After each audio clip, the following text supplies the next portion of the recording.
How to equip emotes in Fortnite.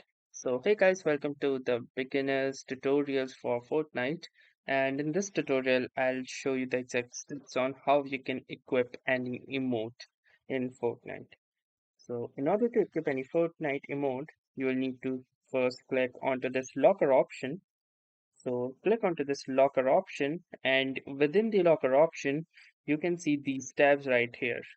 So from these tabs, click onto the emotes option. Now, once you click onto the emotes option, you can see the selection right here.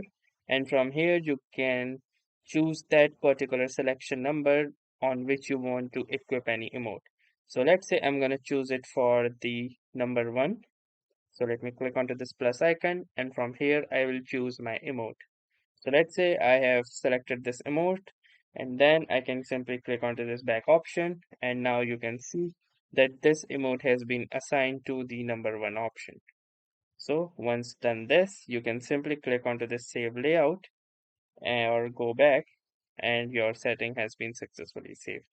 So that was all for this tutorial. Thanks for watching and have a nice day.